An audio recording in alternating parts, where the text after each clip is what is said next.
skriver jeg lige herned, tager mine papirer, og så siger jeg, at det nu skal handle om noget lidt andet, fordi vi skal med dig på arbejde, Caroline. Ja. For lige at have fakta også på plads, så løftede du din første tennisketcher som 7-årig.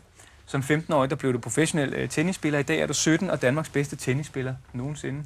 Og i går, der var du så på dit første modeljob for Scoop Models. Ja, det er rigtigt. Altså, du blev fotograferet af en fotograf, der hedder Sten Evald. Han fotograferer kongehuset og tager alle de store billeder. Hvordan havde du det, da du stod der foran kameraet? Jamen, det var helt sikkert anderledes, så det var hårdt på en helt anden måde, end jeg er vant til. Men jeg synes også, det var rigtig sjovt. Og nu håber jeg bare på, at billederne bliver gode, ellers så er det nok produktet, der var noget galt med. Og ikke fotografen? Nej. Men jeg synes lige, vi skal skrue tiden tilbage til i går, fordi vi var som sagt med på arbejde.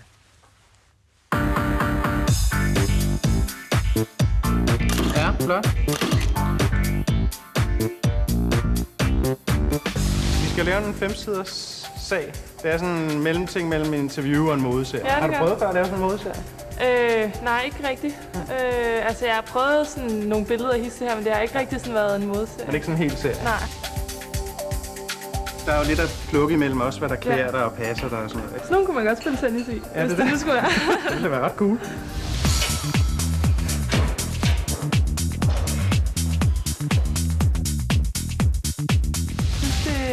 Det er sjovt, fordi at make-up, den kan virkelig ændre meget på en. Jeg bruger ikke rigtig så meget noget pudder eller noget foundation.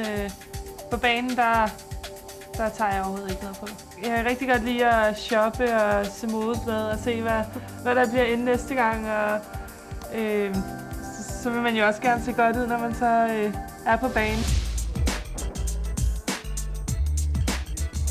Det er ingen dejlig måde at starte dagen. Jo. Burde de have til turneringerne lige starte med en make-up-artist?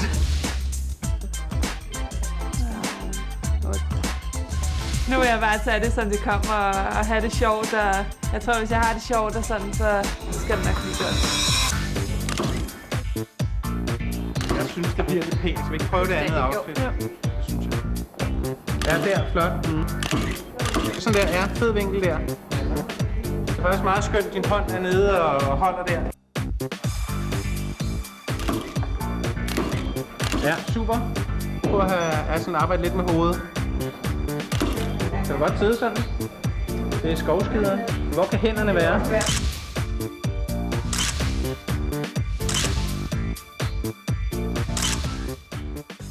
Hvad siger man til det, når han lige siger, det er fedt, hvis du lige arbejder lidt med hovedet? Ja, så skal man strykke lidt på hovedet. Det er i hvert fald meningen. Det prøvede jeg også lidt på. Hvorfor sagde du ja til at springe ud som model?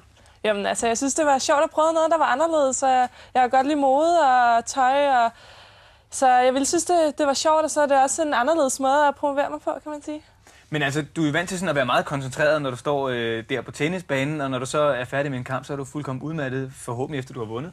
Hvordan havde du det i går, da det her var færdigt? Jamen, jeg er fuldstændig så. Altså, det var helt hårdt på en helt anden måde, end jeg er vant til. Altså, jeg skulle koncentrere mig 100%. Selvom jeg også gør det på en tennisbane, så er jeg vant til det at gøre det hver dag. Så det er ikke lige så hårdt mentalt.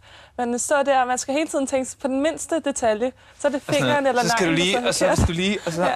Og det er jo ikke sådan lige, sådan sidder man jo ikke rigtig til daglig, vel? Nej, præcis. Så... Men altså, det er jo ikke en hemmelighed. Der er jo en enkelt ungdomsven eller to, der synes, at du er sådan heldig til den lækre side. De bliver nok ikke færre, når nu de ser det her. Altså, hvor meget tænker du over det der med, at der rent faktisk sidder nogen nu, og det bliver så bare mere, kan man sige, som tænker, hende der Caroline Wozniacki, for 7-17 dage. Jo, det er da bare positivt, hvis der er nogen, der synes, jeg er lækker, så det tager jeg som et kompliment. Så det tror jeg ikke, der er noget negativt i. Har du sådan tænkt over, hvilke billeder du vil have taget, og hvilke billeder du måske ikke vil have taget? Nu de her meget tjekkelige og fuldt påklædt og alting. Ja, altså, jeg vil helt sikkert have tøj på, når jeg tager billeder. Det kommer ikke til at være afklædt, så fuldt dressed. Så man kommer ikke til at sige Caroline Wozniacki på forsiden af M, eller sådan noget liggende i en strandkant, i ført stort set ingenting? Nej, det tror jeg ikke, man skal regne med. Du bor i Monaco, og så rejser du hele verden rundt til tennisturneringer, og nu er du også sprunget ud som model. Du er også lidt i Danmark en gang hver måned, og lige besøge noget familie og lave nogle interviews og sådan noget. Altså, har du tid til at leve? Ja, det har jeg da en gang imellem. Nå. Selvfølgelig hårdt. Jeg har et hårdt program og sådan, men det er en del af mit liv, og jeg nyder mit liv. Så altså selvfølgelig, hvis det bliver for meget, så siger jeg også fra. Jeg har også brug for noget tid til mig selv og mine veninder og venner, og bare kunne slappe lidt af. Men indtil videre synes jeg, det kører helt fint. Det er godt, og heldigvis så er du her en lille smule nu, fordi du bliver hængende, og lidt senere der får du jo selskab af Kenneth Carlsen, som skal hjælpe dig med din træning og noget mental træning, ikke mindst frem mod OL. Det vender vi tilbage til senere, men først og fremmest så skal vi ned i solskinnet til dig, Cecilie.